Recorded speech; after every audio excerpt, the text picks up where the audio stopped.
Oh, hi. How you guys doing? Pardon me, I'm just enjoying my book, A Sense of Urgency by John Cotter. It's something that a lot of people really should do as leaders. And being a leader is tough business, but you got to get your folks involved so that they understand that there's a sense of urgency to doing things. It's all about quality, cost, delivery, or schedule, and I'll talk a little bit about that in a minute.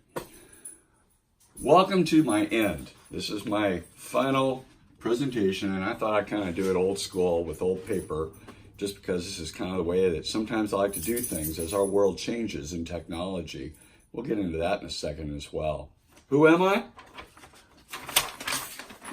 Well, I'm John Herzer. I'm a student in the MSLD program.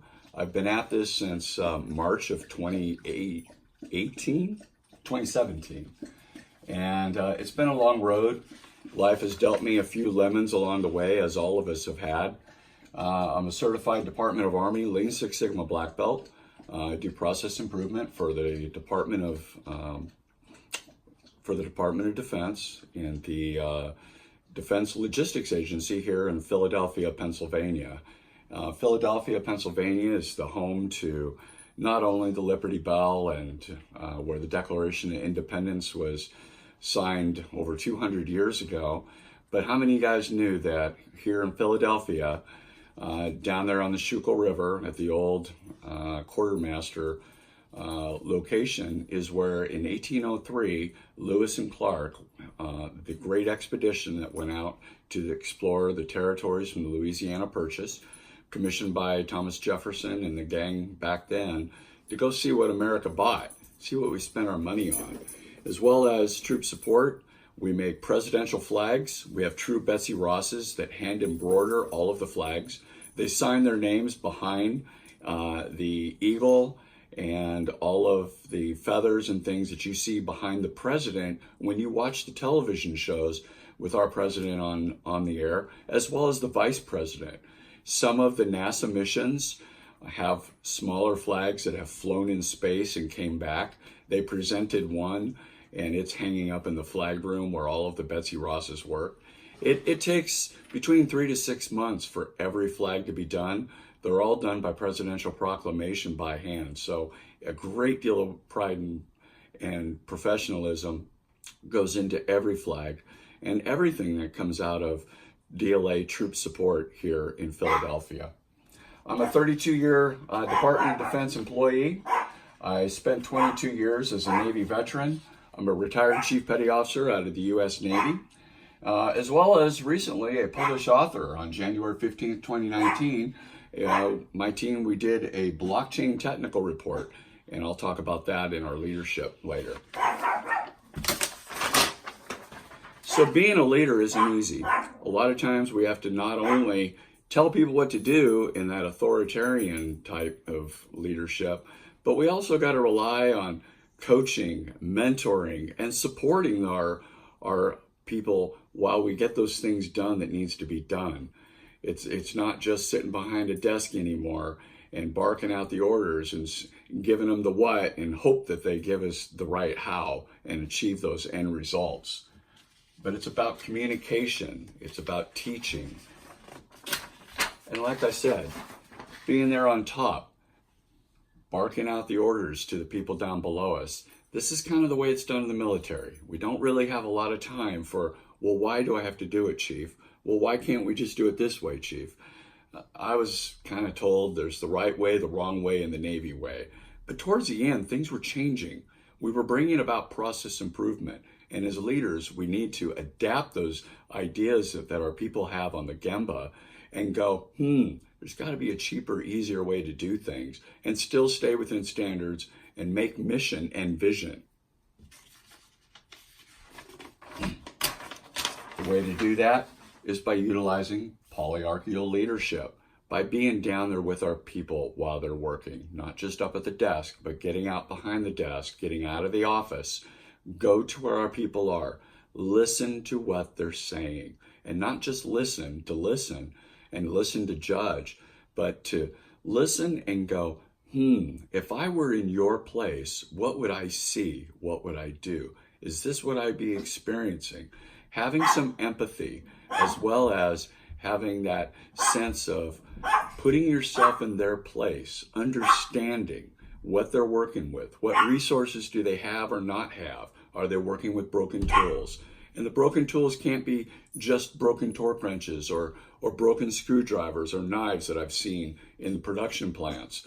But broken processes and procedures is what the process that they have, whether it be to write a contract and submit it so that then a manufacturer can bid on it and then we take the best one and get the best value, or is it the process for building an airplane engine?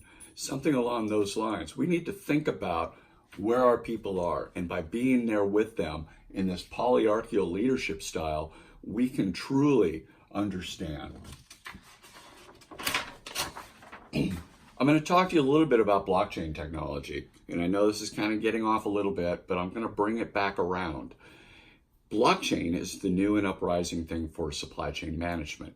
It allows us to know where our assets are. It allows us to have a distributed ledger. It allows us to be able to have trusted contracts so that when things happen, whether it be a natural disaster or it be for an engine being built, we know where everything is, whether it's being rebuilt throughout the plant in a remanufacturing situation, or it be for new items coming in and actually going through in an assembly line and being put out at the end, like say a brand new helicopter or a brand new 757 or 777, whatever the latest one is. I know there's a lot of them that are being built, and things that kind of bother me is I don't see the assembly line that we used to have. We've kind of gone back to that, put one in place, bring everything up to it, and put it together.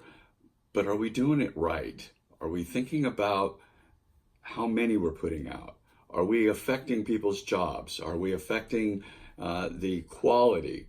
Things get overlooked compared to when it goes down the line and then you're seeing it with a fresh set of eyes. All of these things in critical thinking can really come together. But with blockchain, all of these things are looked at. It's kind of a project management approach by looking at the value stream. In blockchain, you have in a non-blockchain world, you have a monolithic process. That's where you have, think of a triangle, a circle, and a square.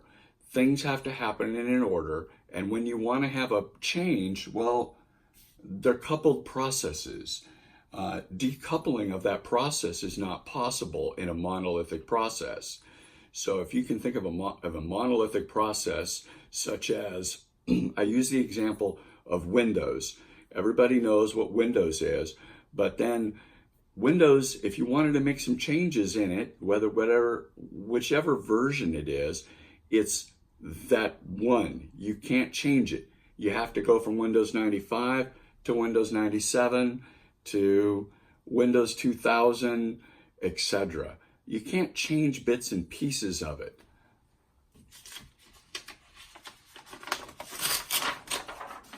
But in another way, with blockchain, you have what we call microservices. And with microservices, think of it now as your triangle, circle, and square being coupled together, and they can be decoupled. And a good example of this would be Microsoft Office.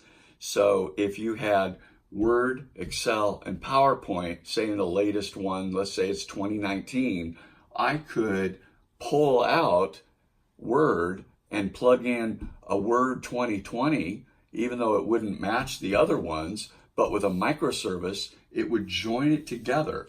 Each would have its own. So it's a really cool concept, because in supply chain management, if something were to change in a process, we could decouple it and put a new process in place, and with microservices, join it together. An example of this would be when the customer places an order. That could be our triangle. When we need to do a contract in order to be able to fill the customer's order, that would be our circle. And then finally, when we receive it and we distribute that new product, that could be the triangle. In the monolithic, it was all or none. But in a microservice, we can pull any one of these processes out and improve upon them. And we can find that out while we do value stream process mapping. So remember, I want you to remember coupling and decoupling. It's the wave of the future. So change. Change is a scary thing. It happens in every organization. It happens in our own lives. Sometimes we get dealt lemons and onions and lots of tomatoes. When I know I did while I was going through the MSLD program, and it just seemed like almost 3 years of a monolithic process. But really, when I look at it, I was able to stop and be able to plug in a course or a different course. And again, remember the triangle, circle, square being coupled and decoupled, and that critical thinking of how these things come together.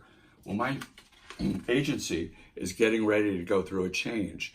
We're looking at how we can utilize blockchain in a supply chain format in order to support not only the soldier out in the field, but as well as continuance of government when a national disaster or terrorist situation happens in America.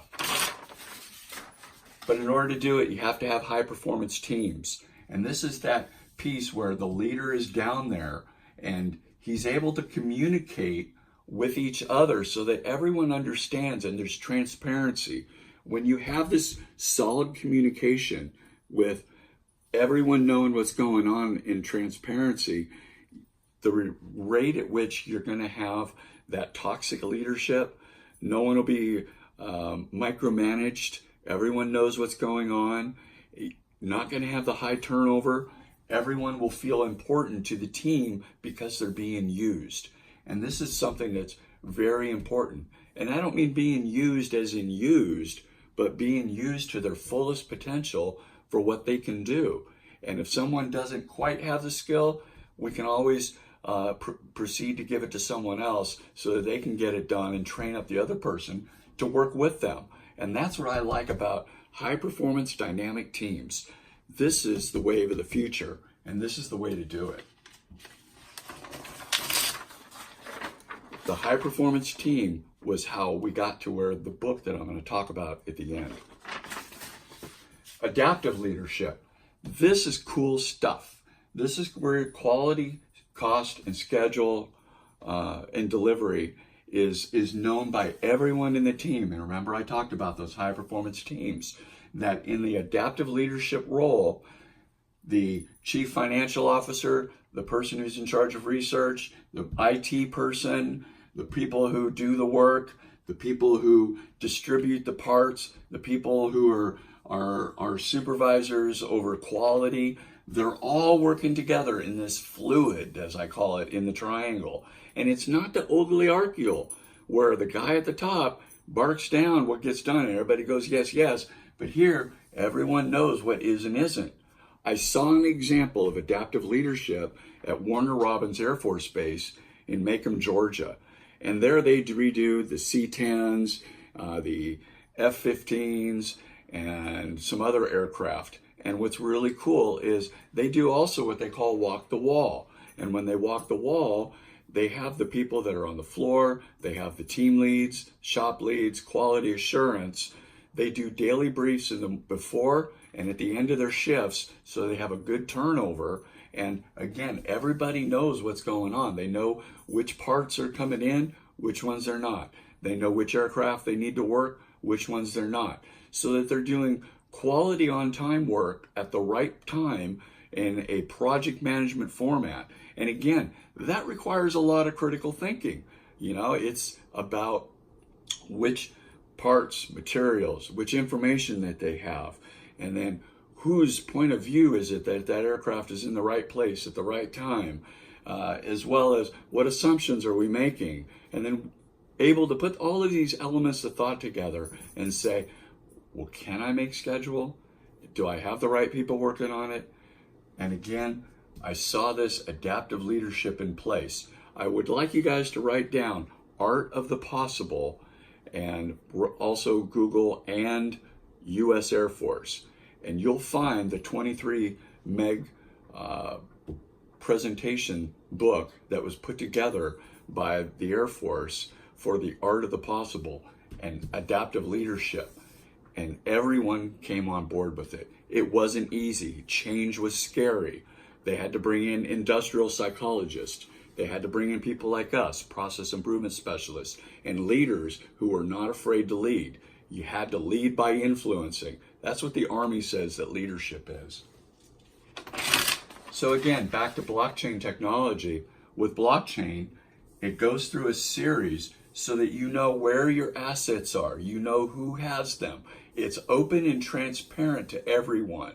And it's really cool about blockchain.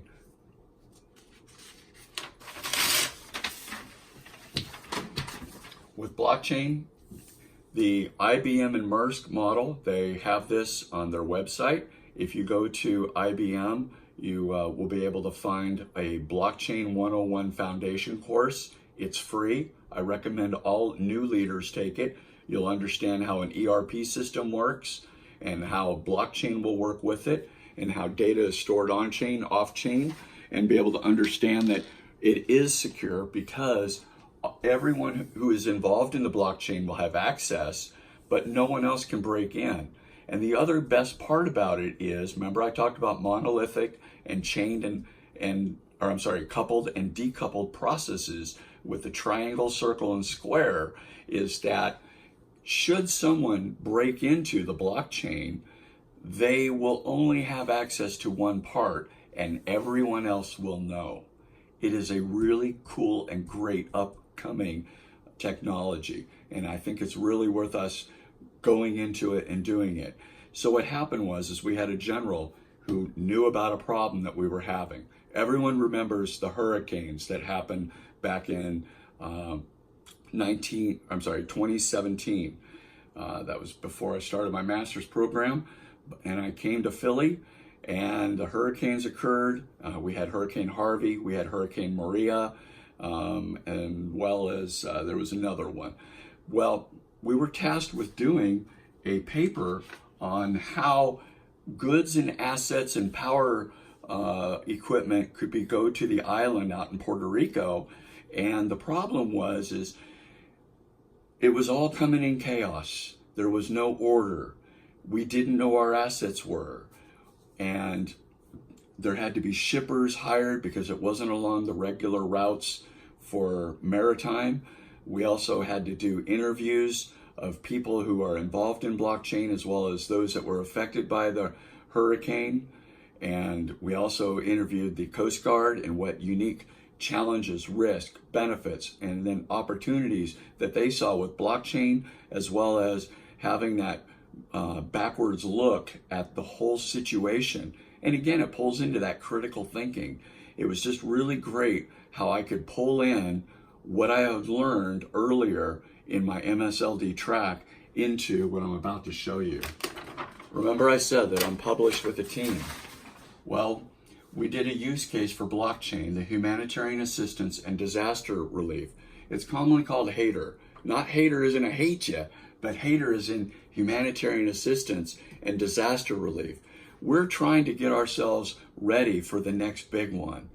And they say every year that 3 to 5 named storms will hit the mainland. There's always 2 to 3 big ones. And as you notice, things are getting bigger and the storms seem to be getting stronger. So the Department of Defense, we were tasked with putting together a use case in how could we see as an advantage of blockchain, as well as how can we get things ready and be ready for the next one. But with Hurricane Maria, some little known facts is some of the information that we received, and this is again, as a leader, you've got to be able to take these things in. Some of the information was coming to us in Spanish. And it's like, well, unless you speak 2 languages and you're bilingual, that can cause a problem, you know? And so we had to pull in people who could help us decipher and interpret what was being put in. And we didn't have enough assets for generators, power poles, electrical wire.